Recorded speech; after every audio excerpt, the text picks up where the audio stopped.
My name is Omotunde Aiku. I am a visual artist.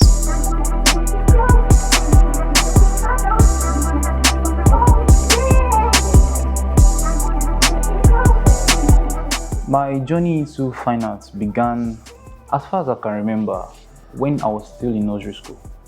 I used to do imaginative drawings of markets, women, and anything I can think about. Where I believe the impression got stronger was when I would play football with my friends, and after the football, they would ask me, call me to draw them in action. From there, I got a little bit of popularity among my peers, and that led me to develop even stronger interests in arts. Then, when I got to secondary school, I started drawing as often as I can, from videotape back covers. I started drawing from anything I can see, basically. Then I was told, or I was inspired to study fine arts in school, and I did that with education. Why is it important for you to use art to tell Afro-socio-cultural stories? First of all, before I can claim to be anything, I would say I'm first an African. Then I grew up in an African society, and by implication, under the influence of its culture. So, whatever I've seen growing up is exactly what I know. And if I'm going to express that, I will be expressing it as myself. And that will be my story. And by implication, that is exactly what I'm going to express. And that is what will make a point of reference for me, and what will be my natural outpour of expression as an artist. What are some of the biggest challenges you face as an African artist trying to reach buyers or audiences online? There are two major setbacks I've experienced as an artist trying to reach buyers online. One of the two is that I would have foreigners come into my DM and be like, we love your work, we'd like to buy it as NFTs. Do you sell it as NFTs? And I'm like, oh, that's cool, I can do that. Then they start to ask questions that doesn't really align with what I was expecting, and they'll start telling me to post my work on their Telegram page or post it on their website. And from there, it started to look a bit shady. And I researched about them. I realized that they're actually scammers, and that was it came as a thing of discouragement. But I also tried not to get discouraged.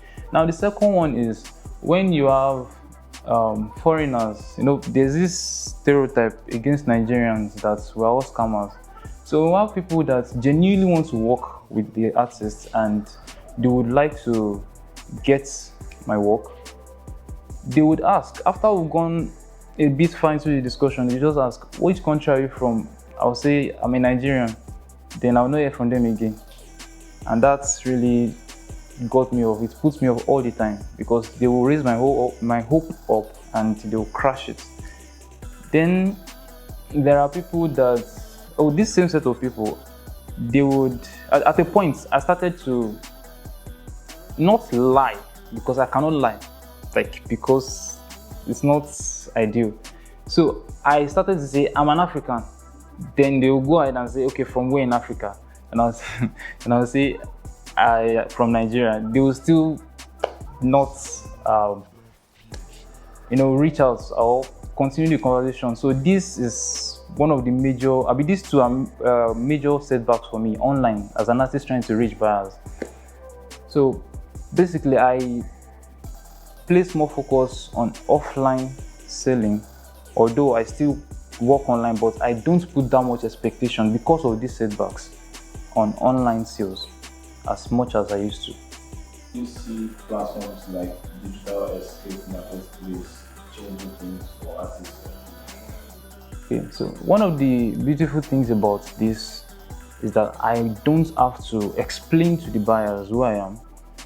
I'm coming from a marketplace that would represent more artists, more number of artists than just me, and there will be, well, credibility, I guess, because they're not talking to one person.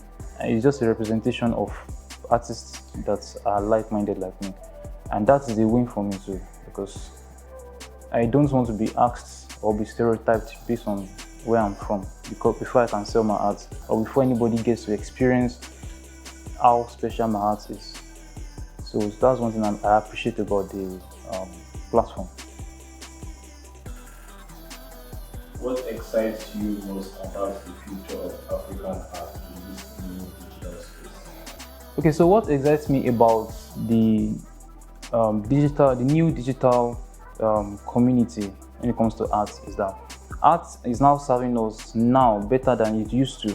Why? Because the advent of the digital platforms, that it gives us access to greater number of artists and gives access to greater number of collectors globally, whereby we get to see different perspectives apart from our own culture, and online platforms give us that grace to experience each other that way. So that's one big thing that I can take from the advent of the digital space.